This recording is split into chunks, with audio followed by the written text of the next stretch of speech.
વાડીમાં એક અંજીરી રોપેલી હતી. તે તેના પરથી ફળ શોધતો આવ્યો, પણ એકે જડ્યું નહીં.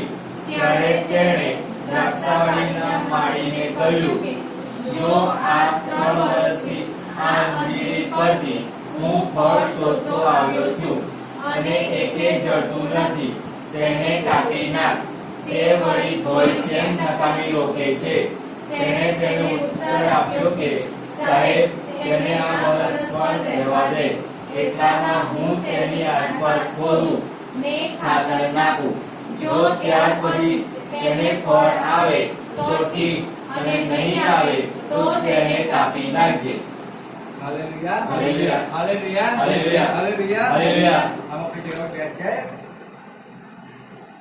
पर एक दूसरे को परमेश्वर कहता है, परमेश्वर कहता है, तो एक दूसरे को परमेश्वर कहता है, परमेश्वर कहता है, अगर फल नहीं लाओगे अगर फल नहीं लाओगे तो काट दिए जाओ। तो काट दिए जाओगे। और दूसरी बात, परमेश्वर कहता है, अगर फल नहीं लाओगे तो काट दिए हालेलुया। जाओगे। अगर आप फल नहीं लाएंगे तो क्या होगा? काट दिए जाएंगे। याद रखना बच्चन, परमेश्वर ने जो कहा है वो केवल कहने के लिए परमेश्वर नहीं कहता है। हम कहते हैं कि मैं ऐसा करूंगा, वैसा करूंगा, और फिर वो समय बीत गया ना, फिर हम चुपचाप बैठ जाते हैं, फिर हम कुछ नहीं कर पाते। हालेलुया। फिर हम शांत से बैठ जाते। क्यों बैठ जाते? क्योंकि वो समय चला गया है। लेकिन परमेश्वर जो भी कहता है ना, वो करके दिखाता है। उसका हर एक वचन पूरा हुए बिना वापिस नहीं जाता है। उस बात को समझना आपके जीवन के अंदर।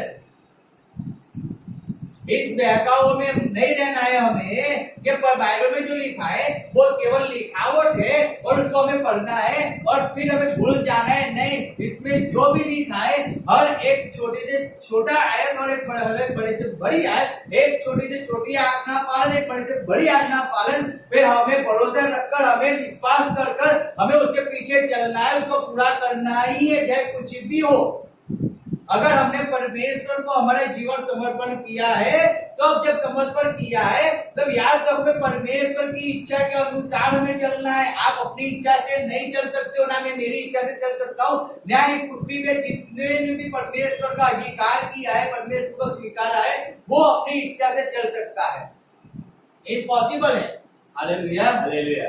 इम्पॉसिबल है। इसीलिए परमेश्वर आज तक हर एक व्यक्ति के जीवन के लिए राह देखकर बैठा है। हर एक व्यक्ति की जीवन में राह देखकर परमेश्वर बैठा है, धीरज धरे हुए बैठा है। हर परमेश्वर आज तक बैठा है, धीरज धरे हुए। क्यों बैठा है? क्योंकि जब यहाँ पे हम पढ़ते हैं, मैं पढ़ता हूँ, सुनना 6 आयत से पढ़ता हूँ। फिर उसने यह दृष्टांत भी कहा कि किसी की अंगूर की बाड़ी में एक अंजीर का पेड़ लगा हुआ था। वह उसमें फल ढूंढने आया परंतु न पाया। लिखा है कि एक व्यक्ति ने, यानी कि एक मालिक होगा और उसका बहुत बड़ा खेत है।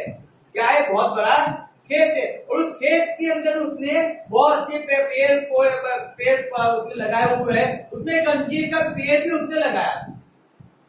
हालेलुया। और जब उसने अंजीर का पेड़ लगाया तो वो आता है, घूमते घूमते आता है, देखने को आता है क्या ये अंजीरी फल ला रही है, नहीं ला रही है।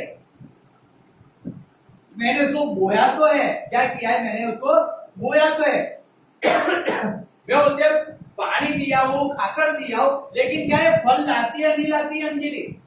यानी कि वो देखने के लिए वो आता है।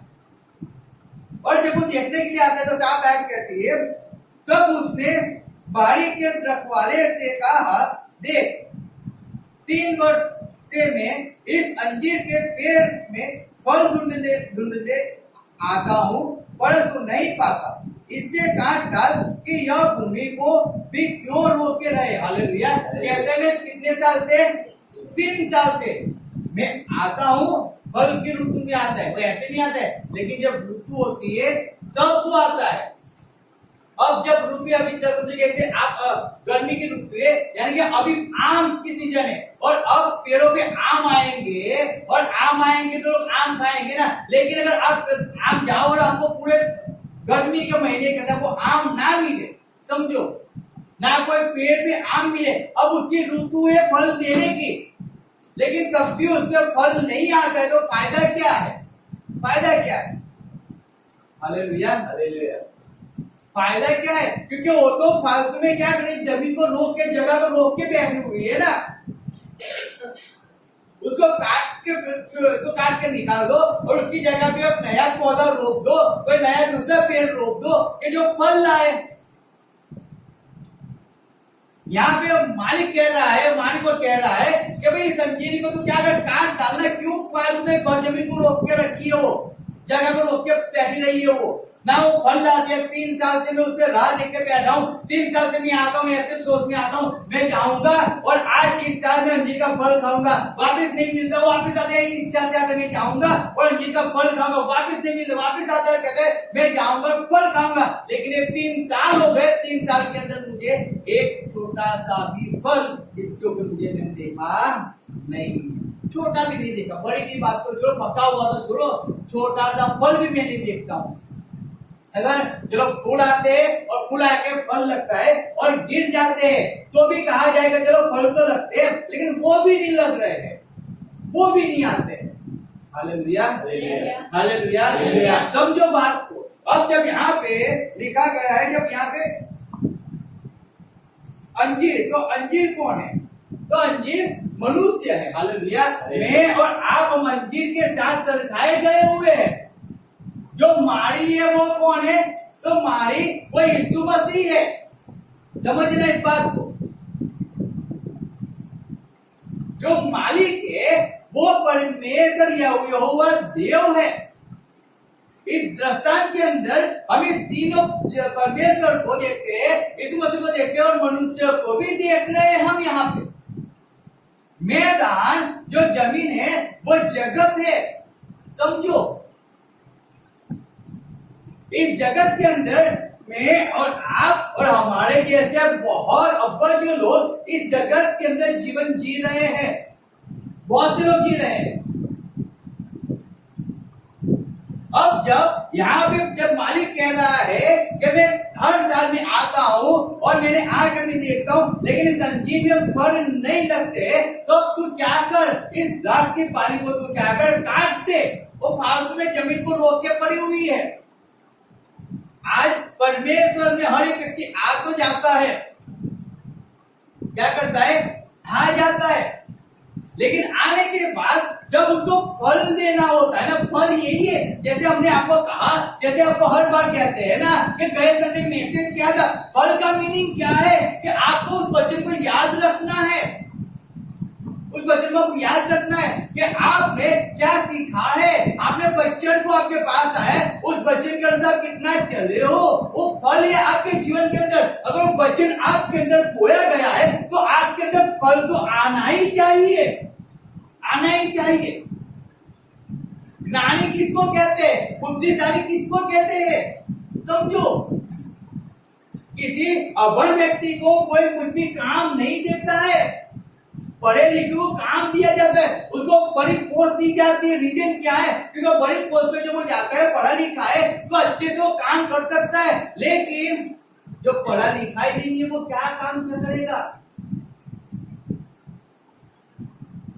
फल का मीनिंग वो है।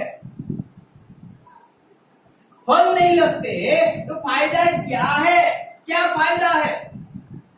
पर एक हम 5 आयत पढ़ो, ये लगा 5 पढ़ो, एक 4-5 पढ़ लो तो। અથવા સિલોઆમાં જે 18 માણસ પર પુરસ્ પડ્યો ને તેઓને મારી નાખ્યા, તેઓ યરુશલેમના બીજા સર્વ રહેવાસીઓ કરતા વિશેષ ગુનેગાર હતા એમ તમે ધારો છો શું? હું તમને કહું છું કે ના, પણ જો તમે પસ્તાવો કરશો નહીં તો તમે સર્વ તેમજ નાશ પામશો। हालेलुया। 5 है जो लिखा है वहां पे ऐसा लिखा है, वहां पे मैं तुमसे कहता हूं कि नहीं परंतु यदि तुम मन न फिराओ तो तुम भी सब इसी रीत से नाश हो जाओगे। क्या लिखा है? मन फिराना। और फिर लिखा है कि परमेश्वर कहते हैं 3 साल से ढूंढते आता है फल को। 3 साल से वो आता है। आज समझो परमेश्वर के अंदर आप आए हो, परमेश्वर में आप चल रहे हो। अगर आप एक बात अपने आप को पूछो, आप अपने आप से पूछो कि आपको परमेश्वर में आए कितने साल हो चुके? आप जिस भूमि पे, जिस जमीन पे परमेश्वर ने आपको बोया है, आपको बोया, आप पश्चाताप करके मनुष्य परमेश्वर के पास आता है, हाँ आता है, वो पश्चाताप करता है, आता है और आकर परमेश्वर के अंदर वो बपतिस्मा लेता है यीशु मसीह के नाम से, पिता पुत्र पवित्र आत्मा नाम से उसने बपतिस्मा लिया। अच्छा है, अब बपतिस्मा ले लिया, अब उसका काम क्या है? उसका काम क्या है? अब उसको बढ़ना है ना, क्या करना है? बढ़ना है।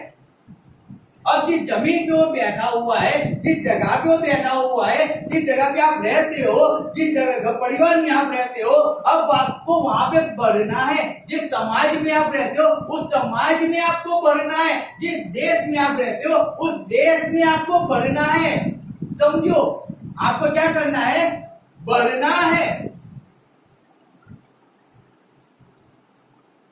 और जब आप बढ़ोगे तब आपको फल लगेंगे ना, हालेलुया, तभी फल आएंगे ना।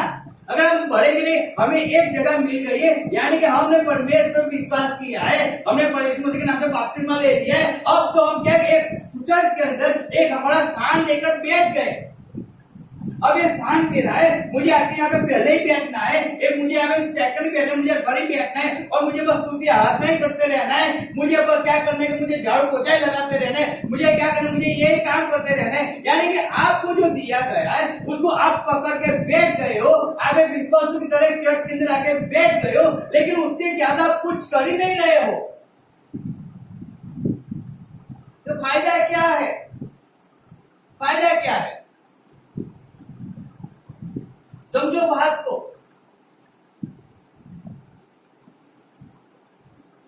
अगर परमेश्वर ने आपके लिए कीमत दिया है, परमेश्वर ने आपके लिए अपना लहू बहाया और उस लहू से हमारे हर एक पाप को परमेश्वर ने धो दिया और धोकर में शुद्ध किया, पवित्र किया, तब हम शुद्ध और पवित्र होकर में एक जगह पे बैठे रहेंगे, हम एक ही स्थान पे खड़े रहेंगे, तो फायदा क्या हुआ परमेश्वर को? क्या इसीलिए उसने हमें धोया था क्या? क्या इसीलिए अपना लहू बहाया था क्या? नहीं, हम एक जगह पे खड़े थे इसके लिए नहीं बहाया उसने, इसके लिए नहीं बहाया। बात को समझना, उसने हमें इसीलिए कुएं में नहीं रोपा है, हमें इसीलिए आज तक हम उसने बचा के नहीं रखा है। आज तक आप जीवित हो, उसका रीजन क्या है? रीजन है कि आज भी परमेश्वर यानी यीशु मसीह की कृपा आप पे हो रही है, मुझ पे हो रही है। जब परमेश्वर ने आदम और हवा को बनाया ना, तो परमेश्वर ने उनको क्यों बनाया था? उनके जमीन पे उनको बोया, यानी कि उनको रोका, परमेश्वर ने उनको बनाया, फल देने के लिए बनाया था उन्हें। क्या देने के लिए? फल देने के लिए। लेकिन आदम और हवा ने फल नहीं दिया, उनको काट दिया गया। क्या हुआ? वो आत्मा में मर गए और शरीर में 930 साल तक आदम जिया, समझो। लेकिन 930 साल परमेश्वर से दूर रहकर वो जीवन को जिया है। वो आत्मा में मरा हुआ, उसकी आंखें अंधी, समझो, आत्मिक आंखें। तो यहाँ पे हमें इस बात को समझना है, हमें परमेश्वर ने फल लाने के लिए बोया है, फल लाने के लिए आपको परमेश्वर ने चुना है, फल लाने के लिए, बैठे रहने के लिए परमेश्वर ने हमें नहीं चुना है। आज मनुष्य एक ही चीज समझ चुका है कि मैंने परमेश्वर विश्वास किया है, मैंने बपतिस्मा लिया है, मुझे हर संडे चर्च में जाना है, यानी कि वो हर संडे चर्च में जाता रहता है। वो परमेश्वर के अंदर बस ऐसी बात है कि मुझे इनमें जो जीवन जीना कहते मुझे जीवन जीना है। नहीं, वैसा नहीं है, वैसा नहीं है। एक पेड़ बड़ा सा घटादार हो गया है, अब उसको फल नहीं देता है, लेकिन ऐसा सोचता है कि मेरे छांव, मेरे नीचे जो भी आता है उसको छांव तो मिलती है ना। हालेलुया। क्या सोचता है? मेरे नीचे जो भी आता है, धूप में आता है, उसको मेरे नीचे आने से छांव मिलती है ना, तो मैं किसी के काम तो आ रहा हूं ना। वो काम का नहीं है, आप छांव दे रहे हो, काम का नहीं है। परमेश्वर ने जिसके लिए आपको पैदा किया है, परमेश्वर ने जिसके लिए आपको चुना है, आपको वो काम करना है। हालेलुया, वो काम करना है। हम जानते हैं जब यूसुफ के बारे में जब हमने पढ़ा है, यूसुफ जब परमेश्वर ने उसको 2 बार सपने के द्वारा उससे बात किया, परमेश्वर सपने दिखाया कि यूसुफ के भाई उसके माँ बाप उसके सामने आएंगे और उसके सामने आकर झुकेंगे, उसको सलाम करेंगे। और तभी परमेश्वर ने 2 बार यूसुफ को बताया था, सपना दिखाया था, लेकिन तब भी परमेश्वर की इच्छा के अनुसार यूसुफ को उसके भाइयों ने बेच, क्या हुआ, बेच। अब यूसुफ पे दुख आया, संकट आया, पीड़ा आई, तकलीफ आई, वो अपने बाप के घर के अंदर ऐश आराम भुगत रहा था, अच्छे कपड़े पहन रहा था, अच्छा खाना खा रहा था, और जब उसको बेच दिया गया इस्माइलियों के हाथ में, उसका जीवन कैसा हो गया समझो। वो दुख के अंदर, पीड़ा के अंदर, तकलीफों के अंदर वो आ गया। परमेश्वर ने यूसुफ को चुना, हालेलुया। परमेश्वर ने उस बीज को जमीन पे, यानी कि इस्राएल के कुट के अंदर परमेश्वर ने एक बीज को बोया। अब वो बीज यूसुफ के नाम का निकला। किसके नाम का निकला, यूसुफ के। अब जब यूसुफ के नाम का निकला, यानी कि परमेश्वर ने उसी को बताया, परमेश्वर ने उसी को दिखाया, उसी को सपने द्वारा परमेश्वर उससे बात किया, और फिर उसी परमेश्वर ने उसे क्या किया, पोटीफार यानी कि इस्माइल के पास बेच दिया भाइयों के द्वारा। वहां से पोटीफार को उसको खरीदा और पोटीफार के घर के अंदर यूसुफ रहा। क्या उसको दुख, पीड़ा, तकलीफ आई? उसको तकलीफ दी, उसको पीड़ा दी, सब कुछ था, उसने कुछ गलत नहीं किया था। तब भी पोटीफार की वाइफ ने यूसुफ पे आरोप लगाया और उसको बंदी गृह में भिजवा दिया। समझो, बोया तो गया था ना यूसुफ, बोया तो गया था ना। अब जब उसको बोया गया, जब आपको चुना गया है परमेश्वर के अंदर, जब परमेश्वर के अंदर आप आए हो, पश्चाताप करके आए हो, आपने अपना जीवन परमेश्वर को दिया है। अब जब आपने परमेश्वर जीवन दिया है, परमेश्वर ने 13 साल यूसुफ के लिए, कितने साल, 13 साल यूसुफ के लिए परमेश्वर ने राह देखा, यूसुफ को तैयार करने में, फल लाने में। आज परमेश्वर आपके जीवन में राह देखकर बैठा है, धीरज धरे हुए बैठा है। रीजन क्या है? रीजन है कि हम फल लेके आए। हालेलुया। जिस काम के लिए परमेश्वर ने यूसुफ को चुना था ना, उस काम को पूरा करने के लिए यूसुफ को कितने 13 साल उसको राह देखनी पड़ी, लेकिन उसने फल लेके आया। वो यूसुफ, परमेश्वर का भय उसके अंदर वो रखता था, वो भय, परमेश्वर का भय, समझो, वो परमेश्वर को प्रेम करता था, वो परमेश्वर विश्वास रखता था, वो नम्र था। वो हम जैसे गलती 5:22 में पढ़ते हैं ना, परमेश्वर फल पढ़ो, यहाँ पे कितने फल लिखे हैं देखो, 9 फल लिखे हैं ना, पढ़ो कौन से। गलती 5:22 फળ પવિત્ર આત્માનું ફળ પ્રેમ, આનંદ, શાંતિ, સહનશીલતા, માયાળુપણું, ભલાઈ, વિશ્વાસુપણું, નમ્રતા તથા સંયમ છે। हालेलुया। ये फल है, यूसुफ इन फलों से भरपूर था। सोचो, उसके अंदर फल दिखाई देते थे। वो उसके भाइयों ने बेच दिया, वो संयमित बना रहा हो, वो नम्र बना रहा हो, वो विश्वासु बना रहा हो परमेश्वर के बारे में, परमेश्वर के साथ। उसने आरोप नहीं लगाया अपने भाइयों पे, उसने आरोप नहीं लगाया परमेश्वर पे, उसने आरोप नहीं लगाया पोटीफार की वाइफ पे, उसने पोटीफार पे आरोप नहीं लगाया, उसने किसी पे आरोप नहीं लगाया, लेकिन नम्रता से परमेश्वर के अंदर चलता रहा। हालेलुया।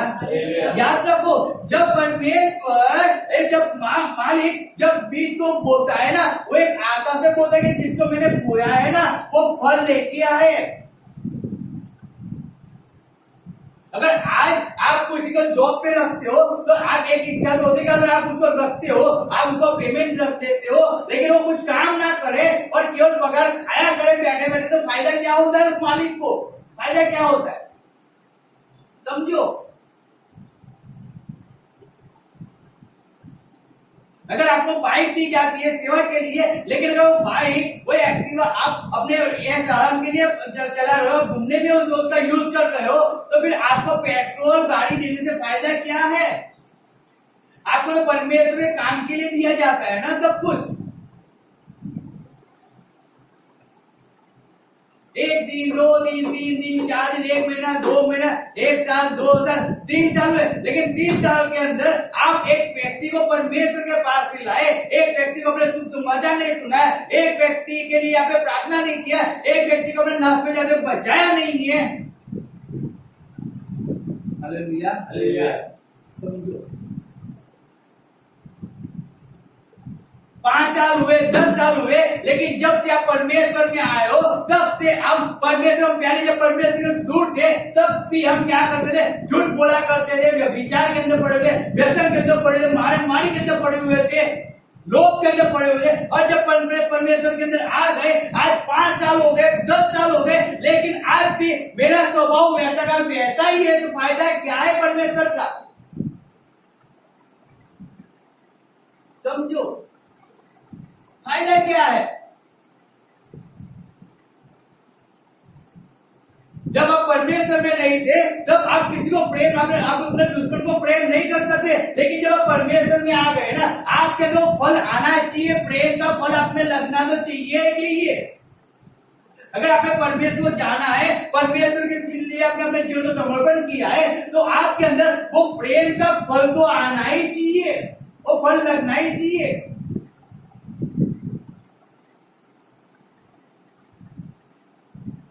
3 साल तक मालिक कहता है, मैं राह देखता हूँ कि फल आए, परमेश्वर रोज राह देखकर बैठा है कि आज ये चोरी करना बंद कर देगा, आज ये चोरी करना बंद कर देगा, आज ये चोरी करना बंद कर देगा, आज ये चोरी करना बंद कर देगा, चलो कल चोरी बंद करना बंद कर देगा। परमेश्वर राह देगा, लेकिन मनुष्य रोज में रोज परमेश्वर चर्च में जाता है, बाइबल पढ़ता है, प्रार्थना करता है, सब कुछ है, लेकिन कभी वो चोरी किया ही करता है, तो फिर परमेश्वर इच्छा लगता है कि चोरी करने से मुकर जाए, छूट जाए, लेकिन वो मनुष्य जो अपने काम से पीछे नहीं मुड़ता है, झूठ बोलने से वो काटता भी नहीं है, तो फायदा क्या है? फिर फायदा क्या है?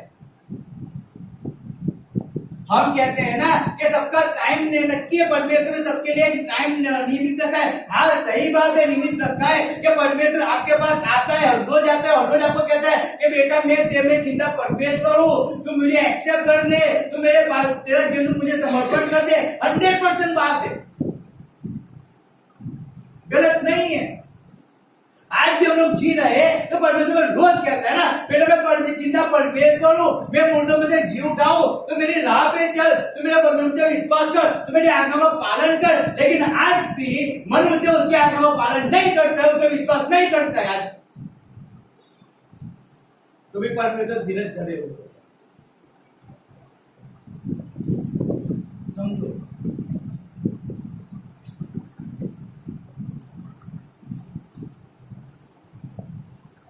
हम जानते हैं जब यीशु मसीह हाइर के घर के अंदर गया, केवल हाइर को परमेश्वर मिलता है, यीशु मसीह मिलता है।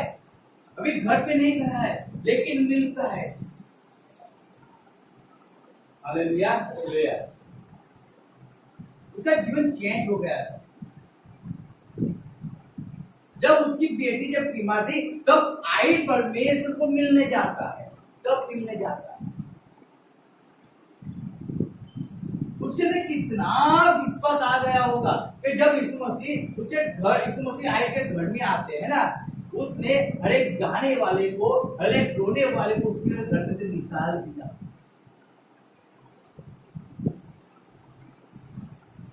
क्या हुआ? निकाल दिया। समझो, यीशु मसीह मेरे घर पे आया है, मुझे यहाँ पे रोना नहीं चाहिए, मुझे यहाँ पे दुख नहीं चाहिए, मुझे यहाँ पे पीड़ा नहीं चाहिए। पीड़ा देने वाला हर एक व्यक्ति मेरे घर से बाहर निकल जाओ, हर एक शब्द बोलने वाला, हर एक हंसी मजाक करने वाला मेरे घर से बाहर निकल जाओ। यीशु मसीह मेरे घर में आया है, और मेरी बेटी जो मर गई है ना, वो जिंदा हो जाएगी। वो कितने विश्वास के साथ वो परमेश्वर यीशु मसीह को अपने घर में लेके आया, कितने विश्वास के साथ। और जब वो विश्वास के साथ लेके आया यीशु मसीह, उसके पहले हम देखते, हम जानते एक लोहेवर स्त्री, जब उसने देखा कि लोहेवर स्त्री चंगी पाई, क्योंकि वो 12 साल से बीमारी के अंदर मर रही थी, दर्द पीड़ा के अंदर, यीशु मसीह उसको चंगाई दिया। वो परमेश्वर कपड़े को छूकर चंगाई पाए। अब परमेश्वर उस बीज को, उस विश्वास के बीज को आयन के जीवन में बोना चाहता, क्योंकि परमेश्वर जानता था ये आयन मुझे, मैं उसके घर पे जाऊंगा और बीच रास्ते में बात आएगी उसकी बेटी मर गई है, वो मुझे छोड़कर पहुंच जाएगी। अब जब उस औरत को परमेश्वर ने चंगाई दिया और तब वो आयन देख रहा था वहां पे खड़े जब देखा, अब उसके तो बीज को बोया गया, वो विश्वास के बीज को बोया गया, वो नम्रता के बीज को बोया गया, वो धीरज के बीज को बोया गया, आयन के अंदर बोया गया। देखो आप वहां बोया गया है वो धीरज के बीज को। अरे अभी तो यहाँ से बहुत दूर है उसका घर, लेकिन उसकी लड़की मर गई है, लेकिन वो धीरज उसके अंदर था। परमेश्वर तो शांति से दिया, तो चिकन बिरयानी खा के भी परमेश्वर मैं शांति रखूंगा, मैं कुछ भी उतावल नहीं करूंगा परमेश्वर, कुछ भी नहीं, मैं एक शब्द परमेश्वर नहीं बोलूंगा कि मेरी लड़की मर गई है, अब मैं नहीं बोलूंगा, क्योंकि तूने मुझे कहा है। क्या कहा है? क्या कहा है? आई को क्या कहा? विश्वास, बीमा, उस बीज को परमेश्वर ने उसके अंदर बोया। Hallelujah, hallelujah. आज हम लोग 5 साल से परमेश्वर के अंदर, 20 साल से परमेश्वर के अंदर, 15 साल से परमेश्वर के अंदर, परमेश्वर ने उस समय आयन को बोला था बीमा, वही वचन परमेश्वर आज मेरे पास और आपके पास 20 साल के अंदर में कहूँ 20,000 बार हमने पढ़ लिया होगा, हमने सुना होगा, सब मिला लो 20,000 साल हो गए होगा, सॉरी 20,000 बार में सुना पढ़ा लिखा सब किया होगा।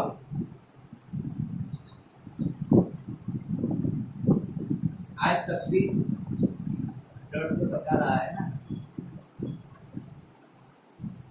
वही तो है ना। Hallelujah, hallelujah. परमेश्वर कहता है बेटा उसको निकाल के, तुझे डरना नहीं है, डरना नहीं है। लेकिन आज भी मनुष्य परमेश्वर में तो है, लेकिन एक भय के अंदर, एक डर के अंदर जीवन जीता।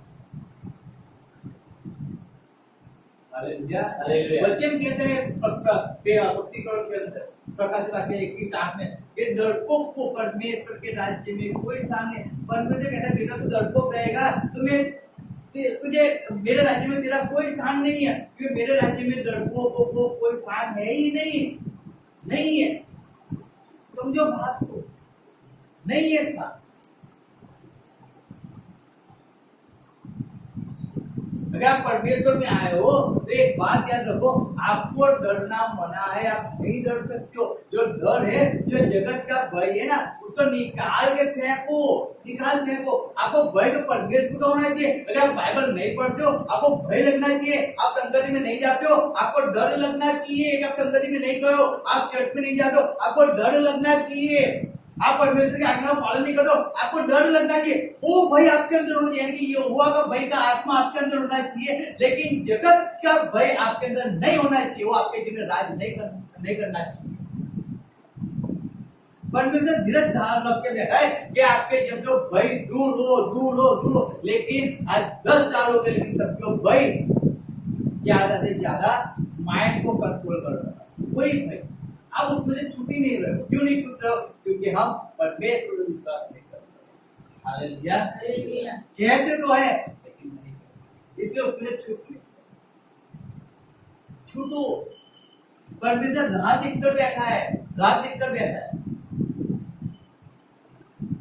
वो आता है इस फल को छूट जाएगा, बल भय के अंदर था। मैं आज जाके देखता हूँ क्या छूट गया है, भय के अंदर से नहीं छूटा है, आज भी नहीं छूटा है। यानी छूटेगा तो फल लगेगा ना, पेड़ को छूटोगे तो फल लगेगा ना, लेकिन छूटोगे नहीं तो फल कैसे लगेगा? हम पढ़ते हैं, मत्ती निकालेंगे हम, मत्ती निकालो,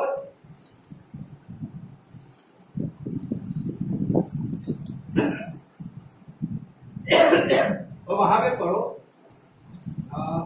18 अध्याय 25 आते 25 से पढ़ना है 33 तक।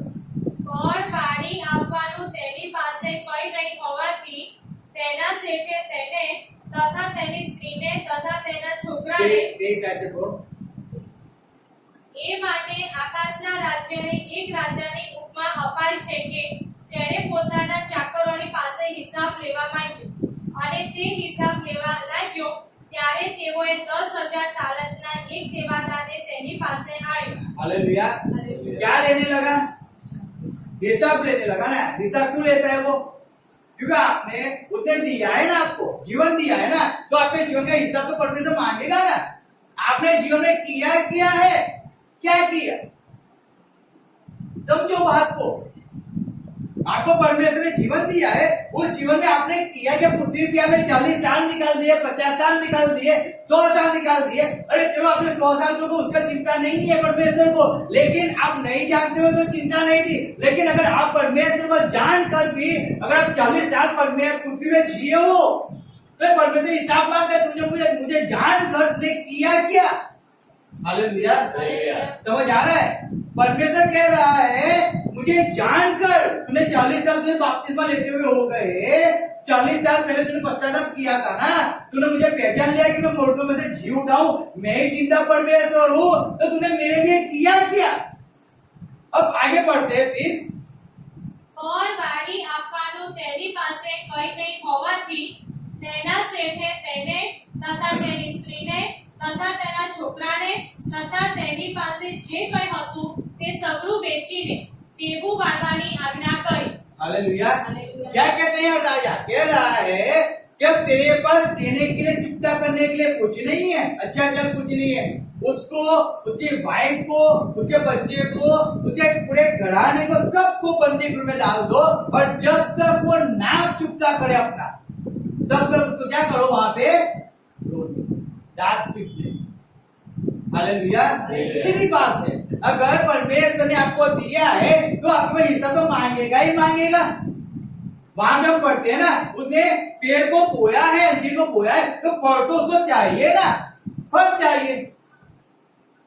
समझो, चाहिए, परमेश्वर को चाहिए. वो आपको जीवन देता है तो आपके जीवन में उसको फल चाहिए ही चाहिए. आप कितने साल रहे हो, आप कैसे जीवन में जीते हो, उससे परमेश्वर कोई फर्क नहीं. यूसुफ कैसी परिस्थिति में जीता है, परमेश्वर उससे फर्क नहीं है. उसके सताव हुआ, उसको व्यभिचारी कहा गया, उसको बंदी में डाल दिया गया, लेकिन मेरा फल क्या तुझ तेरे अंदर है या नहीं है? नम्र है क्या तू? संयमी है क्या तू धीरज रखने वाला है क्या? तू मुझ पर विश्वास करने वाला है क्या? सीधी बात है. हालेलुया. फल चाहिए परमेश्वर को. समझो बात को. यहाँ पे कहा है तेरे पास चुकता करने के लिए कुछ नहीं है. चुकाने के उसके पास कुछ ना था.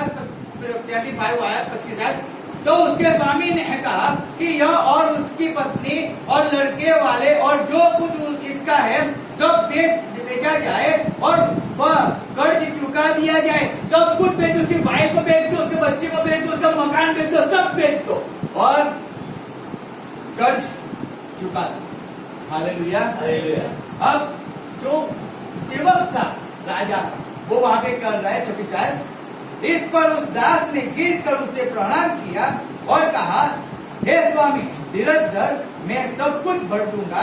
27 आयत. तब उस दास के स्वामी ने तरस खाकर उसे छोड़ दिया और उसका धार समाज किया. हालेलुया.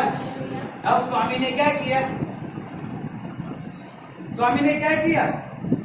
उसे छोड़ दिया, माफ कर दिया. उसका पूरा पैसा माफ कर दिया. उसका सोचो, उसके हर एक पाप उसे माफ कर दिए. हर एक पाप.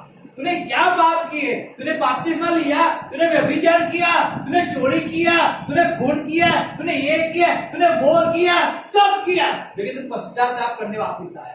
तूने पश्चाताप किया, तू मेरे पैरों में गिर गया, तू रो रो के प्रार्थना कर रहा है, तू फास्टिंग कर रहा है, तू सब कुछ कर रहा है. मैं तुझे माफ करता हूं. क्या करता हूं? माफ. हालेलुया. हालेलुया. हालेलुया. हालेलुया. परमेश्वर कहता है माफ कर. हालेलुया. वो कहता है मैं माफ करता हूं. तूने कुछ भी किया, मैं तुझे क्या करता हूं? माफ कर. तेरे को चुकता करने के लिए कुछ नहीं है. बीवी है, बच्चे है, सब कुछ है, लेकिन तू पश्चाताप कर रहा है, तुझे दर्द से पी रहा है, जब मैं तुझे माफ कर रहा हूं. परमेश्वर माफ करता है ना.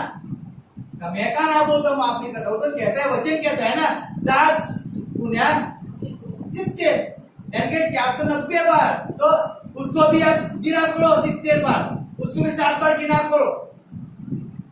गिन गिन के गिनती थक जाओगे, गिनती भी नहीं आएगी। परमेश्वर कहता है उतनी बार दिन में माफ किया करो, एक दिन के अंदर।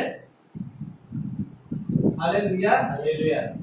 एक दिन के अंदर तुम हजारों अब करोड़ों बार माफ किया करो एक दिन में, समझो। तो यहाँ परमेश्वर, यहाँ पे राजा कहता है, स्वामी कहता है, चल तूने पश्चाताप किया, तुझे दर्द है, पीड़ा है, तेरे पास नहीं चुकता करने के लिए, चल मैं तुझे क्या करता हूँ, माफ करता हूँ। माफ कर दिया।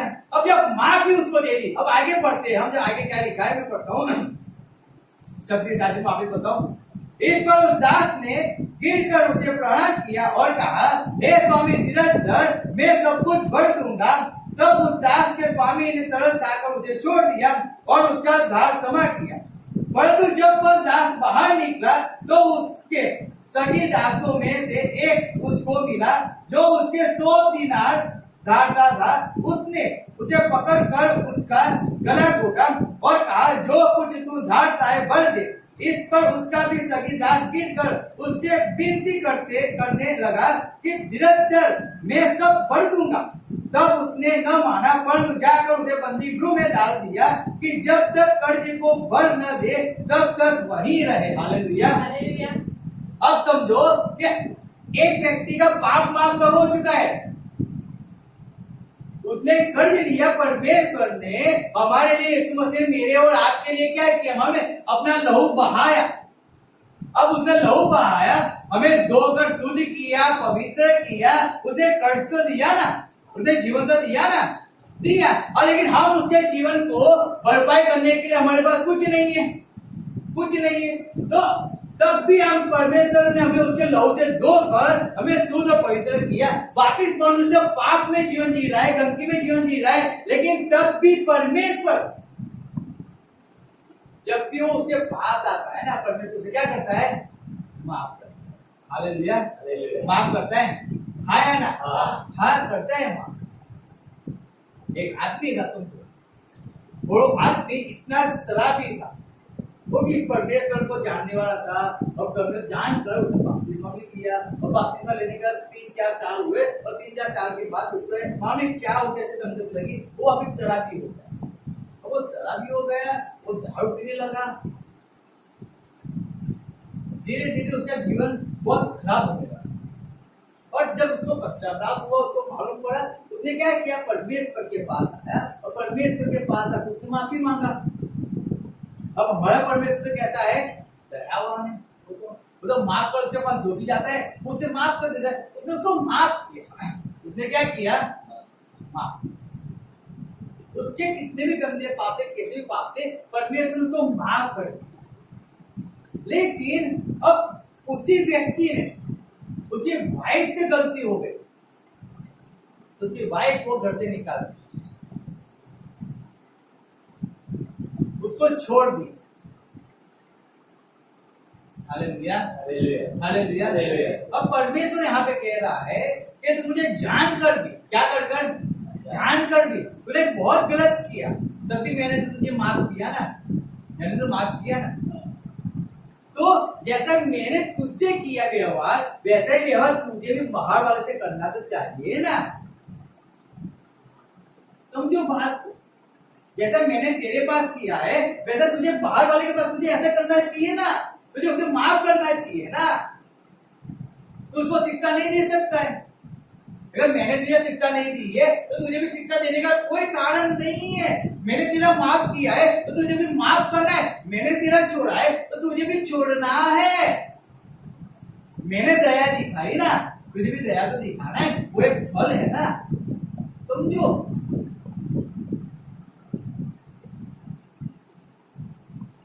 Hallelujah, hallelujah. आज परमेश्वर हमारे पास वो मांग रहा है कि जैसा उसने हमें माफ किया ना, हम भी क्या करें मालूम, एक दूसरों को माफ करें। आज में ऐसा लिखा है, जिसको पढ़ता हूँ 35 साल, उसमें ऐसा लिखा है, सुनो।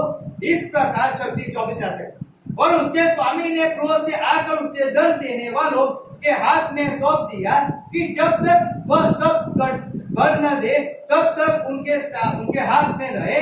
इस प्रकार यदि तुम में से हर एक अपने भाई को मन से क्षमा न करेगा तो मेरा पिता जो स्वर्ग में है तुमसे भी वैसा ही करेगा। हालेलुया।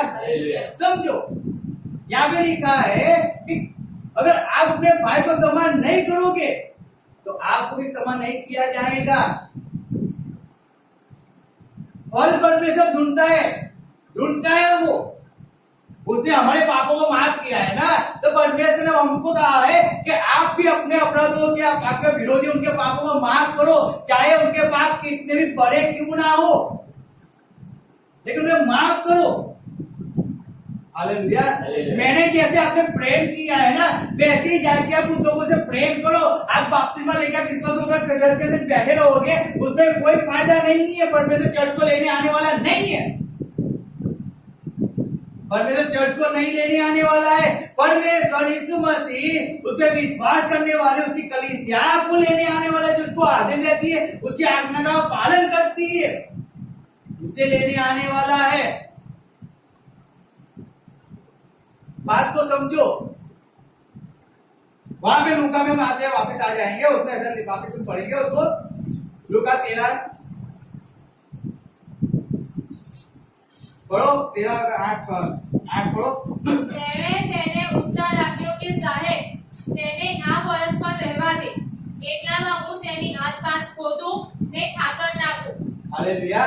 क्या लिखा है? उसने 8 में लिखा 13:8, उसने उसको उत्तर दिया कि हे स्वामी, इसे इस वर्ष तो और रहने दे। क्या कहता है? और एक वर्ष।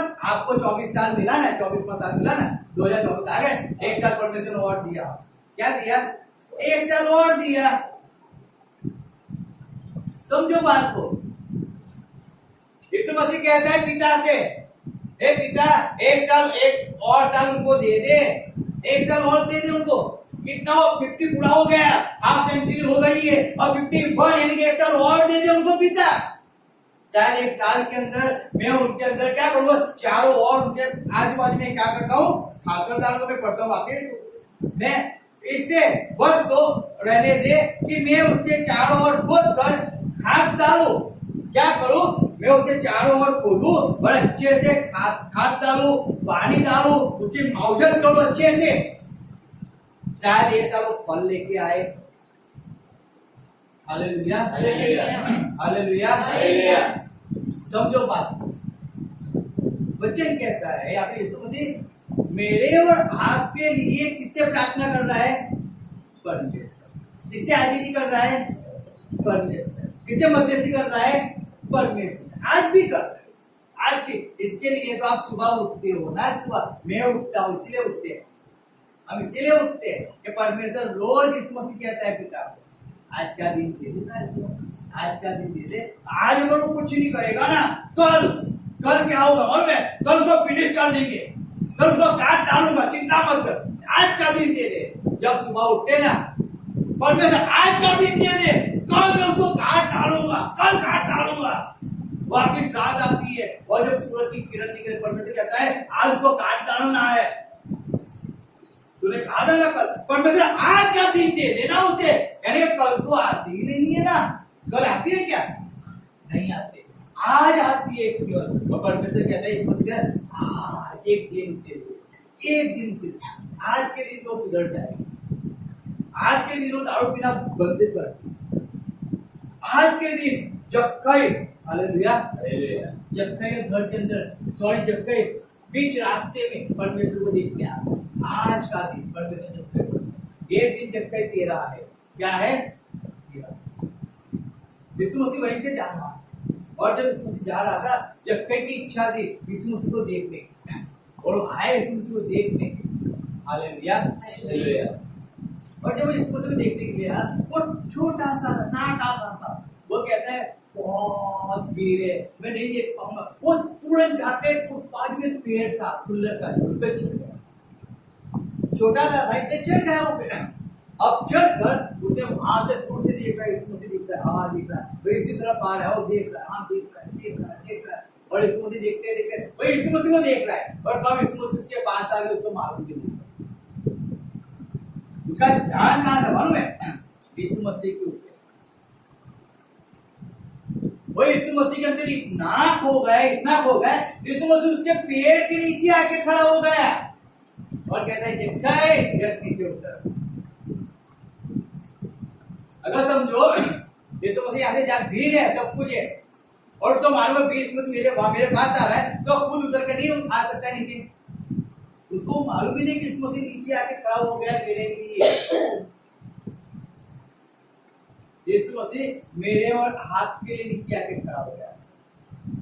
मनुष्य से देह धारण कर समझो बात। हमें मालूम ही नहीं पड़ा वो कब आके नीचे खड़ा हो गया। हमें मालूम ही नहीं पड़ा वो आके खड़ा हो गया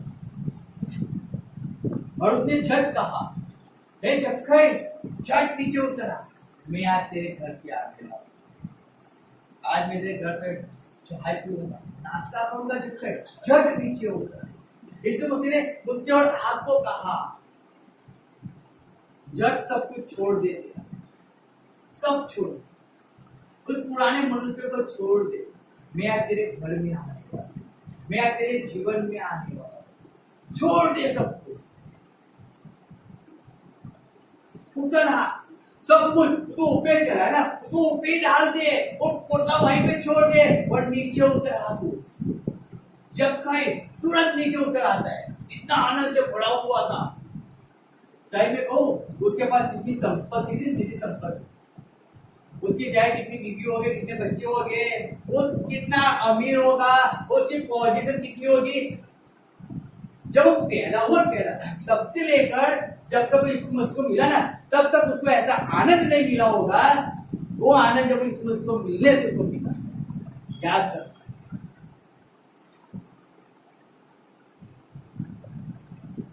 पूरी लाइफ वो आनंद को समझने में निकल गया, खुशी को समझने में निकल गया। लेकिन जिस समय यीशु मसीह उस पेड़ के नीचे आकर जब उसने कहा ना ए जक्कई झट नीचे उतरा आज मुझे तेरे घर पे आना। वो जक्कई इतने आनंद से भर गया होगा। सोचो वो आनंद की उसको समझ ही नहीं थी। गांडा हो गया। कैसा हो गया? गांडा हो गया। सही में गांडा हो गया। सही में हो गया। क्यों मालूम है? तभी तो वो गांडा हो गया। तब तो उसने अपनी संपत्ति को लुटा दिया ना लोगों के बीच में। तभी लुटा। अगर वो गांडा नहीं हुआ होता तो प्रभु के प्रेम में गांडा नहीं हुआ होता तो लुटा था क्या? आज मनुष्य गांडा नहीं होता है, एक दूसरे को माफ नहीं करता। हालेलुया। वो परमेश्वर के प्रेम में पागल नहीं होता है ना, इसके लिए किसी को माफ नहीं कर सकता है। इसीलिए जब भी उसको देखता है ना वो पीड़ा वो तकलीफ उसकी आंखों के सामने आ जाती है। इसीलिए आ जाती है। उसने मेरे पास ये किया है, उसने मेरे पास वो किया है, इसीलिए आ जाता है। इस मसले आके खड़ा हो गए, उसने कहा भी, उसके आनंद से भर भी गए। लेकिन जब उसको देखते हैं ना वापिस वो गड़बड़ आ जाती है। इसलिए यीशु मसीह कह रहा है 1 साल और दे देना। 1 साल मैं चारों ओर खोदूंगा, हाथ डालूंगा, हाथ डालूंगा। 1 साल तो उसका स्वभाव चेंज हो जाएगा और उठने वाला स्वभाव चेंज हो जाएगा। वो लेने वाला स्वभाव चेंज हो जाएगा। वो कचकच करने वाला स्वभाव चेंज हो जाएगा। 1 साल दे दे, 1 साल दे दे। मैं अच्छे से उसकी मावजत करूंगा। कैसे करूंगा? अच्छे से करूंगा। 3 साल मैंने अच्छे से किया है। याद रखो यीशु मसीह ने जितने साल हमें दिए है ना, ये 20 साल यीशु मसीह में आए हुए होगा। 20 साल यीशु मसीह ने अच्छे से अच्छी मेहनत मेरे पीछे की है, अच्छे से मेहनत किया। उसके जैसी अच्छी मेहनत मैं नहीं कर सकता। हालेलुया। मैं केवल उससे प्रार्थना करता हूँ परमेश्वर मुझे अनुग्रह दे कि मैं तेरे मार्ग पे चल पाऊं, तेरे आज्ञा का पालन कर पाऊं। तेरे जैसा बनना इम्पॉसिबल है। हालेलुया। लेकिन कोशिश तो कर सकता हूँ जितना हो उतना। हालेलुया। गुस्से को दूर कर, कष्ट को दूर कर, ये दूर कर, वो दूर कर। जो मेरे तेरे बीच में आता है वो हर एक चीज को दूर कर। तो तेरा वचन कहता है ना, तू जितना पवित्र है उतना पवित्र मैं भी हो जाऊं। तो सब कुछ जब मेरे पास रहेगा तो मैं तो नहीं हो पाऊंगा ना, नहीं हो पाऊंगा। तो मुझे तेरे जैसा बनना है, मुझे हेल्प कर। मैं वो प्रार्थना कर सकता हूँ, मैं उसके जैसे बन नहीं सकता, हाँ, लेकिन वो बना सकता है। हालेलुया, वो बना सकता है, वो मेरे हार्ट को चेंज कर सकता है। और इसलिए उसने मेरे हार्ट को चेंज, मेरे स्वभाव को उसने चेंज किया। याद रखो, मेरा जीवन ऐसा नहीं था मैं मारने वाला, क्या बोलते हो उसको, दारू पीने वाला, सिगरेट पीने वाला, व्यभिचारी समझो, कुछ भी समझो, उस सब में से परमेश्वर ने मुझे बाहर निकाला, बाहर निकाला। मैं लेने वाला नहीं था, मैं देने वाला नहीं था, मैं लेने वाला था। परमेश्वर मुझे देना सिखाया, परमेश्वर मुझे माफ करना सिखाया, प्रेम करना सिखाया, माफ कर उसके साथ रहना सिखाया, वापिस हेल्प करना परमेश्वर ने सिखाया। समझो बात को, अगर परमेश्वर में आया हूं, परमेश्वर में बॉय और मैंने रोक के रखी है ना, तो फालतू में नहीं, फालतू में नहीं। लेकिन परमेश्वर तुझे जो चीज अच्छी नहीं लगती मेरे जीवन के अंदर, मेरे और तेरे बीच में जो भी, चाहे मुझे बहुत अच्छा लगता है लेकिन तुझे अच्छा नहीं लगता है ना, तो इस मोबाइल को भी मेरे जीवन से दूर कर दे परमेश्वर। मैं प्रार्थना करता हूँ, प्रार्थना करता हूँ परमेश्वर तेरे अलावा और कोई चीज मेरे जीवन के अंदर ना हो, तेरे अलावा। मैं प्रार्थना करता हूँ कोई ऐसी चीज मुझे तुझसे दूर ना कर दे परमेश्वर, कोई ना कर दे। जब हम गलाती में पढ़ते हैं, अब वापिस निकालेंगे, आयत पढ़ेंगे अब।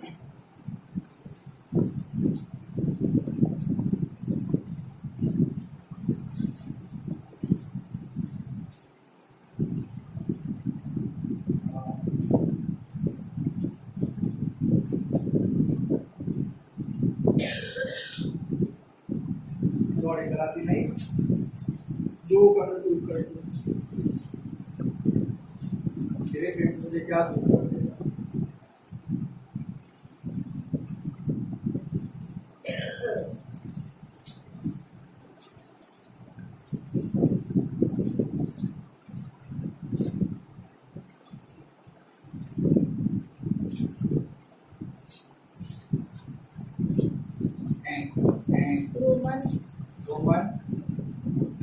रोमन हम पढ़ेंगे।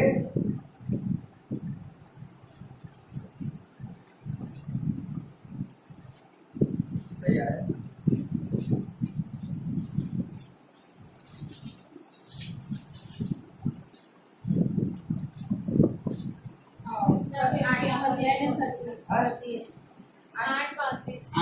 चलो रोमन 8:35 को। भेदના પ્રેમથી આપણને કોણ જુદા પાડશે? શું વિપત્તિ કે વેદના કે સતાવણી કે દુકાળ કે નગ્નતા કે જોખમ કે તલવાર? और आगे લખેલું છે કે તારે લીધે અમે આખો દિવસ માર્યા જઈએ છીએ, કપાવાના ઘેટાના જેવા અમે ગણાયેલા છીએ।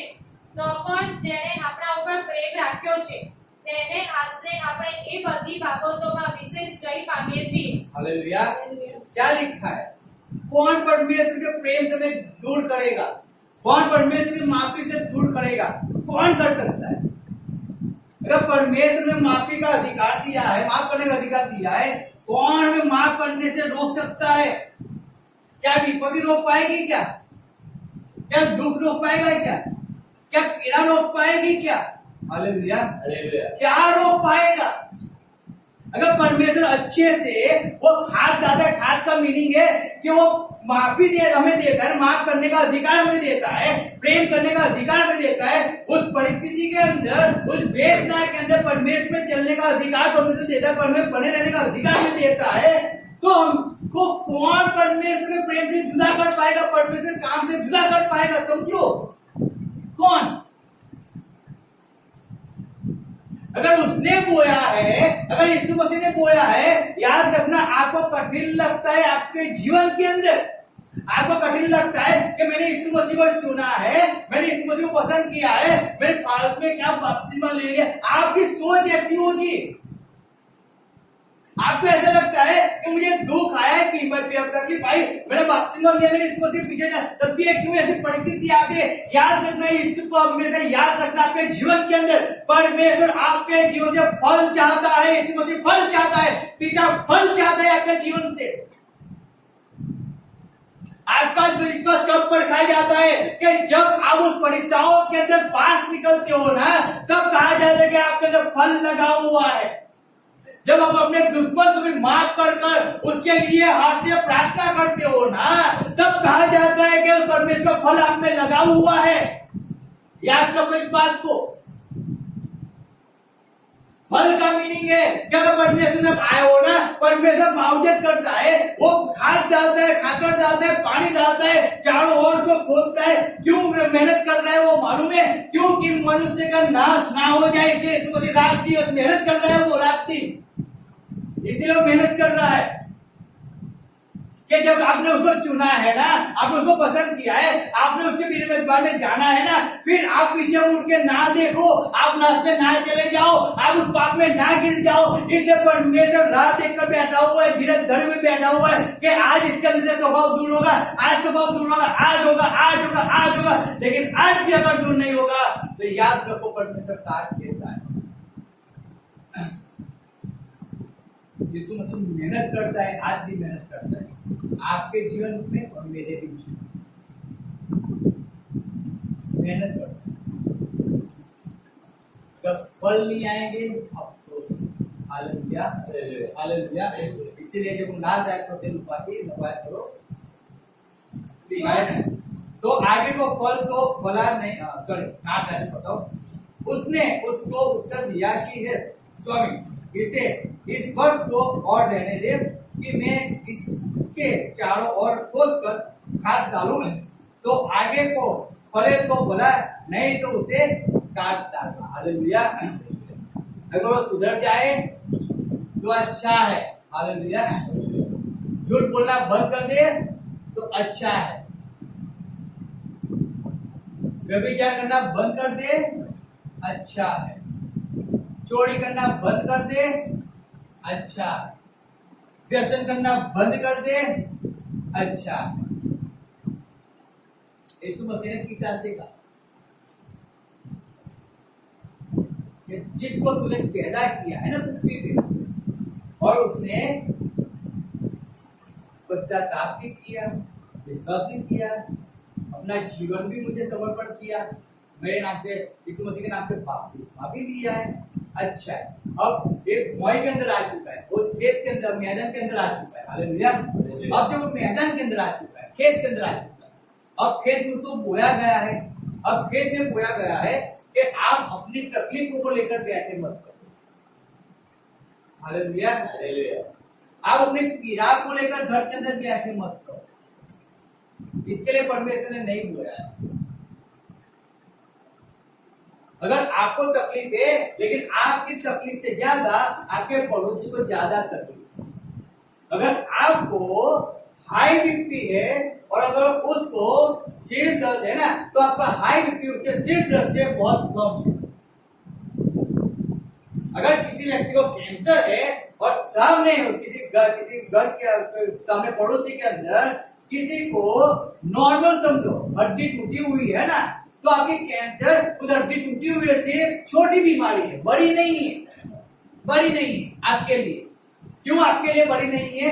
क्योंकि आप परमेश्वर को जानते हो और परमेश्वर वचन कहते हैं उसके मार खाने से आपको चंगाई मिले, लेकिन वो व्यक्ति तो नहीं जानता है ना, इसके लिए उसका हाथ टूटना बड़ी बात है। उसका दर्द बड़ा है आपके दर्द से। आप मर जाओगे परमेश्वर के अंदर, तो परमेश्वर के अंदर आप स्वर्ग में तो जाओगे, वो तो मर जाएगा, तो नाश में जाएगा ना। इसके लिए आपकी परिस्थिति क्या है, आपकी तकलीफ क्या है, आपका दर्द क्या है, आपकी पीड़ा क्या है, आपको कौन कैसे सता रहा है, आपकी निंदा लोग कैसे कर रहे हैं, लोग आपकी कैसे बातें कर रहे हैं, वो किसी बात की चिंता आप मत करो, केवल आप परमेश्वर की राज्य की चिंता करो।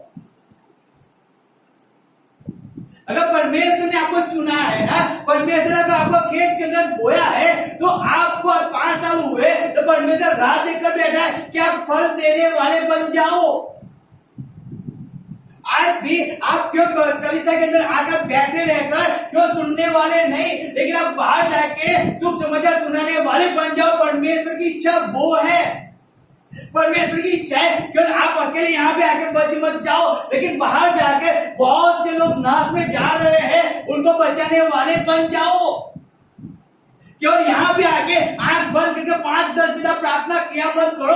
परमेश्वर कहता है आप घंटों तक बैठकर आपके संबंध के लिए, आपके आस पड़ोस वालों के लिए वो नाश में जाकर बच जाए, उनके लिए फास्टिंग किया करो, उनके लिए मध्यस्थी किया, उनके लिए प्रार्थना किया करो। परमेश्वर वो चाहता है।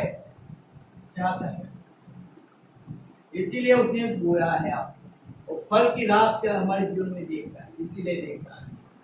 समझो बात, फल लगना चाहिए, फल लगना चाहिए।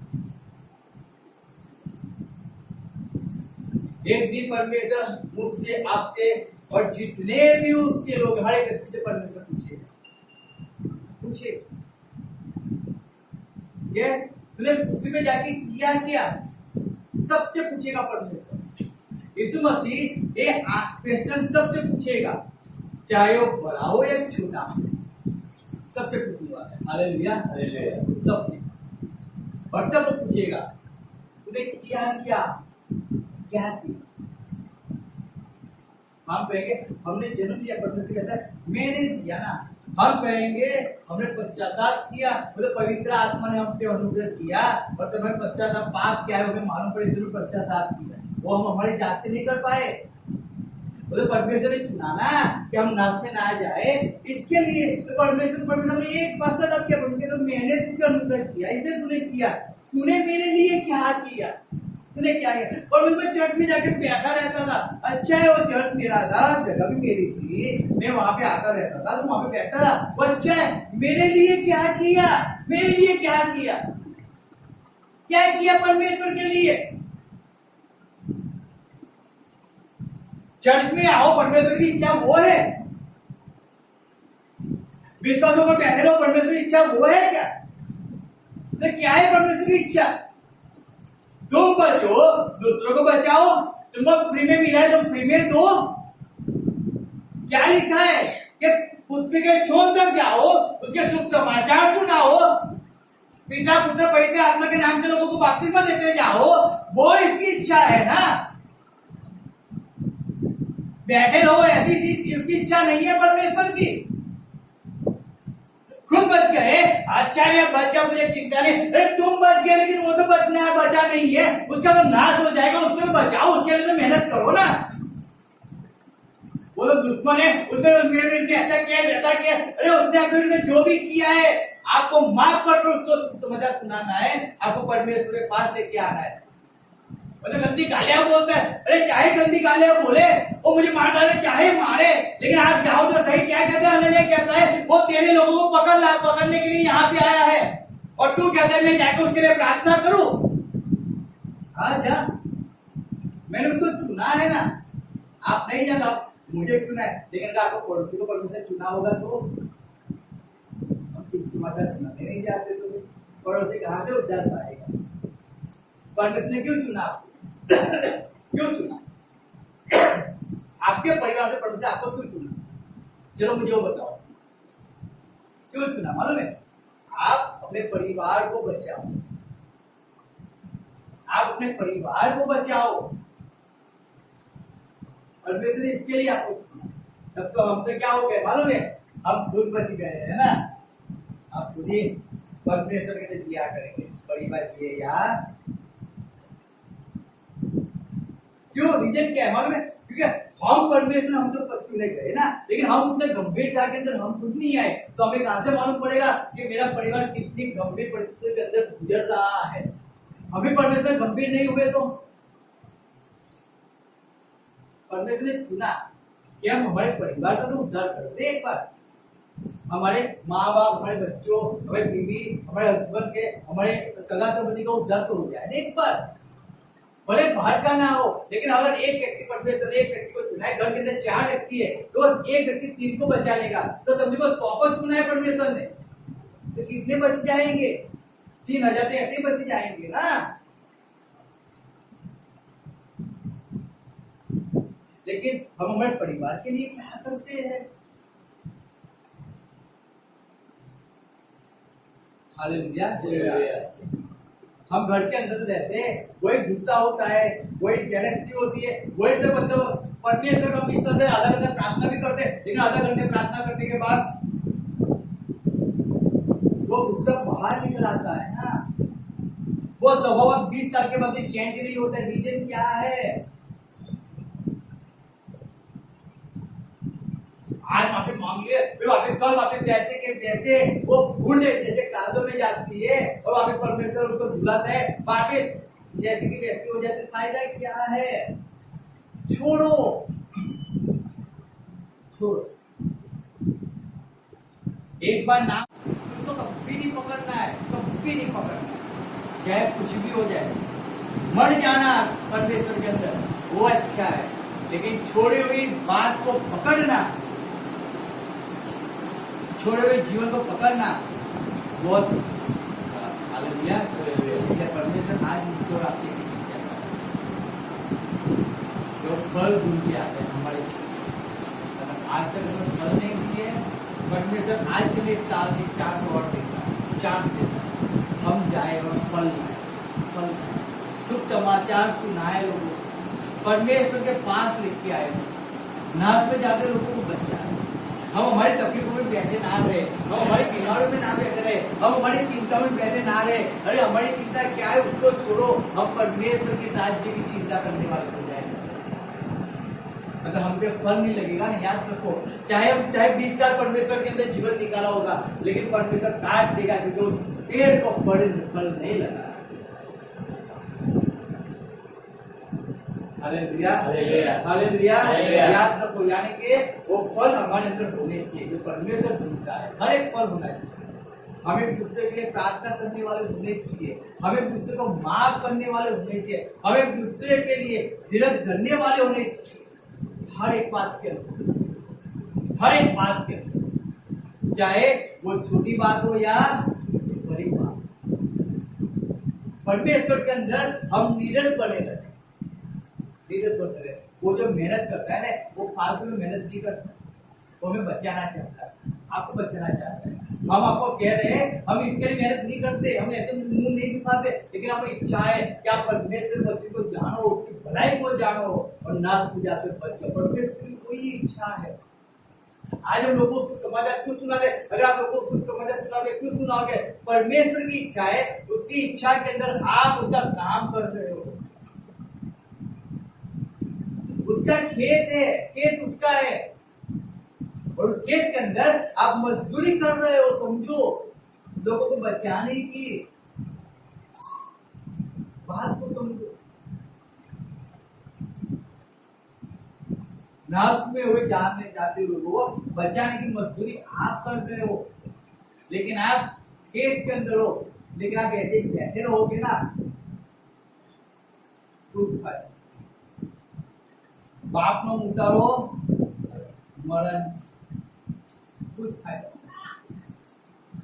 परमेश्वर ने आपको सिलेक्ट किया, आपको चुना है उसके खेत के अंदर मजदूरी करनी। Hallelujah, hallelujah, hallelujah. उसका जो काम है, यीशु मसीह का जो काम है ना, उस काम के अंदर आपको उसका सहभागी बनाया है, वो काम करने के लिए। समझो बात, वो काम करने के लिए आपको सहभागी बनाए। अब जब सहभागी बनाए तो ऐसा नहीं है कि किसी को मैनेजर की पोस्ट है और किसी को वॉचमैन की पोस्ट है, लेकिन वॉचमैन गिरी के आप कर रहे हो ना, तो भी आप उसके सहभागी हो, तो भी आप उसके ही सहभागी हो, क्योंकि आप मिलकर काम कर रहे हो। परमेश्वर उसके साथ मिलकर परमेश्वर काम कर, समझ रहे इस बात। तो यीशु मसीह कहता है पिता से 1 साल, हालेलुया, हालेलुया। 1 साल करते करते करते आज हम 20 साल के हो गए। 1 साल करते करते आज हम 20 साल के। समझो, आप कोई 4 साल का, कोई 5 साल का, कोई 6 साल का, कोई 10 साल का होगा परमेश्वर आने के बाद। आज ही परमेश्वर एक आशा लगाए हुए आज आप बोलना चेंज करोगे, आज से आपका जीवन चेंज हो जाए। परमेश्वर की जो इच्छा है ना, वो इच्छा आज आपके जीवन में पूरी हो जाए, आप फल लाने वाले हो जाओ। आप परमेश्वर के नाम से फल लाने वाले हो। मैं प्रार्थना करता हूँ आप स्वतः प्रचार करने वाले हो। मैं प्रार्थना करता हूँ आप नर्क में जाते लोगों को बचाने वाले हो जाओ। आप अपने बीमारी के साथ तकलीफ में पड़े ना रहो, लेकिन आप लोगों की तकलीफ के लिए प्रार्थना करने वाले हो जाओ, उनको नर्क में जाते बचाने वाले हो जाओ। परमेश्वर सामर्थ आप, वो आशीष आप पे बहाए। परमेश्वर प्रार्थना करता हर एक परिस्थिति जो परमेश्वर से दूर आपको करता है, हर एक स्वभाव जो परमेश्वर से दूर आपको करता है, वो हर एक स्वभाव आपके जीवन से हमेशा के लिए दूर हो जाए। इस मसीह के नाम परमेश्वर उसके प्रेम से आपको, उसकी आंख से आपको जलाएगा, आंख से आपको, वो आपके हार्ट को चेंज करेगा, आपकी चाल चलन को परमेश्वर चेंज कर, आपके बोलने को परमेश्वर चेंज कर दिया। याद करो आज परमेश्वर आज आपका उठना और बैठना हर एक चीज को इस मसीह ने चेंज करके रख दिया। इस मसीह के नाम से आज से आपका उठना बैठना चेंज हो जाए। जैसे इस मसीह चाहता है, जैसा पिता चाहता है, वैसा जीवन आज से आपका हो जाए। हर एक व्यक्ति पिता की इच्छा के अनुसार जीने वाला हो जाए। इस मसीह के नाम से प्रार्थना आज से हर एक व्यक्ति परमेश्वर के काम करने वाला, परमेश्वर की इच्छा को पूरी करने वाला हर एक व्यक्ति हम हमारी जगहों पे खड़े हो जाएंगे। परमेश्वर मैं तेरे खेत के अंदर काम करने वाला हूँ। मैं नाक में जाते हुए लोगों को बचाने वाला हो जाऊँ। मुझ पर अनुग्रह कर। मैं आज तक तेरे वचन के अनुसार मैं चल नहीं पाया हूँ। मैं तेरी इच्छा को पूरी नहीं कर सकता। मैं मेरे दुखों के अंदर, मेरे पापों के अंदर, मेरे गलत जीवन के अंदर मैं जी रहा था। परमेश्वर मुझे माफ कर। परमेश्वर आज से जो वचन तूने हमें दिया है, अगर हमें फल नहीं लगेंगे तुम्हें काट दिया जाएगा। वो मेरे खुदा एक साल आपने हमें दिया है, एक साल मेरे लिए फल लाने वाला हो जाए। यीशु मसीह के नाम से एक साल मेरे लिए फल लाने वाला हो गया। यीशु मसीह के नाम से एक साल जो मुझे परमेश्वर के अनुग्रह से मिला है, ये मेरे लिए फल लाने वाला हो गया है। मैं फल लाऊंगा। यीशु मसीह के नाम से ये नए साल के अंदर मैं फल को लेके आऊंगा। मैं फल को लेके आऊंगा। यीशु मसीह के नाम से मैं फल को लेके आऊंगा। वो मेरे खुदा मेरे हार्ट को चेंज करो। वो मेरे खुदा मेरे माइंड को चेंज करो। वो मेरे खुदा मेरे बोलने को चेंज करो। वो मेरे खुदा आज मेरे देखने को चेंज हो जाए। परमेश्वर आज से मेरा जीवन पूरा चेंज हो जाए। पूरा चेंज हो जाए। यीशु मसीह के नाम से मेरा जीवन हर एक व्यक्ति अपने शरीर में हाथ करके कहो, यीशु मसीह के नाम से मेरा जीवन वो चेंज हो जाए। मेरा देखना चेंज हो जाए। मेरा बोलना चेंज हो जाए। मेरा चलना चेंज हो जाए। उठना चेंज हो जाए। यीशु मसीह के नाम से फल लाने वाला हो जाए। फल लाने वाला हो जाए। फल लाने वाला हो जाए। फल लाने वाला हो जाए। यीशु मसीह के नाम से फल लाने वाला हो जाए। फल लाने वाला हो जाए। यीशु मसीह के नाम से फल लाने वाला हो जाए। वो मेरे खुदा आज आप मेरे जीवन के अंदर काम किया। आपका धन्यवाद करता हूं। आपने मुझे नया हार्ट दिया, नया जीवन दिया, नई आंखें दिया है, नए कान दिए, नया नाक दिया है, नई जीभ दिया, नए शब्द दिए। मैं आपका धन्यवाद करता हूं। यीशु मसीह के नाम से आज तक जो नेगेटिव शब्द जो नेगेटिव शब्द मेरे मुख से मैंने निकाले मेरे मुख से मैंने निकाले हैं, मेरे लिए दूसरों के लिए हर एक शब्द श्रापित हो जाए, श्रापित हो जाए, श्रापित हो जाए, श्रापित हो जाए, श्रापित हो जाए, श्रापित हो जाए। यीशु मसीह के नाम से यीशु मसीह के नाम से हर एक शब्द को मैं कैंसिल करता मैं कैंसिल करती हूँ, मैं कैंसिल करता मैं कैंसिल करती हूँ। यीशु मसीह के नाम से यीशु मसीह के नाम से होली गोस्ट की फायर की आग होली गोस्ट फायर की आग हर एक शब्द को जला के राख कर यीशु मसीह के नाम से यीशु मसीह के नाम से हर एक शब्द जलाया जाए, जो मैंने सोचे समझे बोला है वो मेरे परमेश्वर जो मैंने सोचे समझे हुए नहीं बोला है बोला भी है लेकिन मेरे जीवन के विरुद्ध बोला है, लोगों के विरुद्ध में बोला है, वो हर एक शब्द जल कर राख हो जाए वो मेरे परमेश्वर आज आपने मुझे नया बनाया नई सोच दी है आज से मेरा बोलना हर एक व्यक्ति के लिए आशीष का कारण हो जाए, आनंद का कारण हो जाए, शांति का कारण हो जाए, छुटकारे का कारण हो जाए। मैं आपका धन्यवाद करता हूँ, आपने कार्य किया, मैं आपका धन्यवाद करता हूँ। यीशु मसीह के नाम से हर एक शैतान की आवाज मेरे कानों में आती है, जो मेरे कानों में आती है, दूर हो जाए। अरे भाई का आत्मा यीशु मसीह के नाम से यीशु मसीह के नाम से मेरे जीवन में से दूर हो जाए। हर एक बीमारी, हर एक रोग, हर एक व्यसन का आत्मा, हर एक नींद का आत्मा यीशु मसीह के नाम से मेरे जीवन में से दूर हो जाए। हर बदबू नस, हर एक पैरालाइज, हर एक हाथ की बीमारी, हर एक ब्लॉकेज, हर एक हड्डी की बीमारी, हर एक ब्लड की बीमारी, हर एक स्किन की बीमारी यीशु मसीह के नाम से मेरे शरीर में से आउट हो जाए।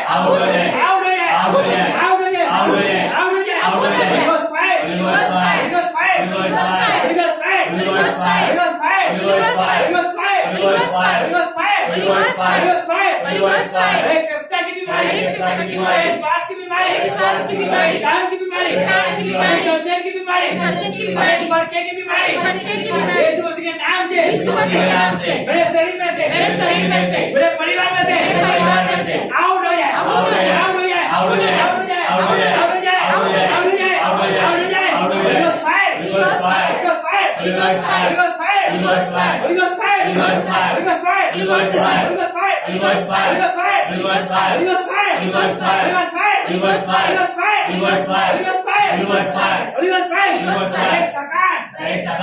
यीशु मसीह के नाम से मेरे शरीर में से दूर हो जाए।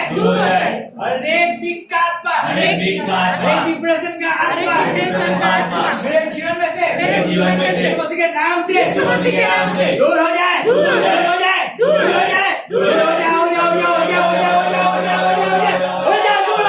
यीशु मसीह के नाम से दूर हो जाए। Holy ghost fire. Yeshu Masih के नाम से कमांड करता हूँ।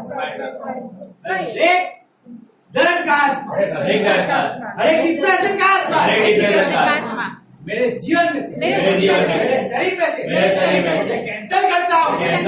यीशु मसीह के नाम से मेरा शरीर वो निरोगी है। मेरा शरीर वो निरोगी है। मेरा शरीर यीशु मसीह के मार खाने से निरोगी है। मेरा शरीर यीशु मसीह के मार खाने से निरोगी है। यीशु मसीह के मार खाने से मुझे नया जीवन मिला है।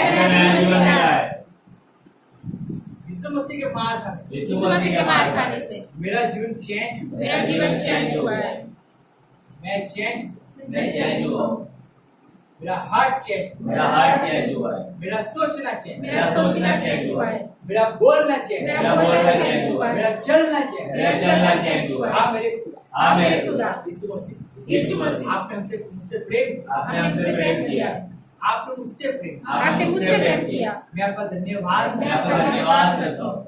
आपने मेरे लिए आपने मेरे लिए कीमत दी, हिम्मत दिया, आपने मजदूरी की, आपने मजदूरी किया। मैं आपका धन्यवाद मैं आपका धन्यवाद करता हूँ। यीशु मसीह यीशु मसीह आपके लिए आपके लिए मुझे और एक साल मिला और मेरे वहाँ साल मिला है। मैं आपका धन्यवाद मैं करता हूँ। आपका धन्यवाद करता हूँ। करती हूँ। ये नया साल ये नया साल मेरे जीवन में मेरे जीवन में एक आशीष का साल एक आशीष का साल बन जाए। इसलिए मैं आपका धन्यवाद करता इसके लिए आपका धन्यवाद करता हूँ। हूँ। आपने मुझे आशीष आपने मुझे आशीषित किया आपने है। मुझे छुड़ाया है। आपने मुझे छुड़ाया है। मैं आपका मैं धन्यवाद आपका मैं आपका धन्यवाद करती हूँ। आपने मुझे फ्री आपने मुझे फ्री किया है। आपने मुझे फ्री आपने मुझे फ्री किया है। मैं आपका धन्यवाद मैं आपका धन्यवाद करती हूँ। यीशु मसीह के नाम से यीशु मसीह के नाम से मैं फ्री हूँ। मैं फ्री हूँ।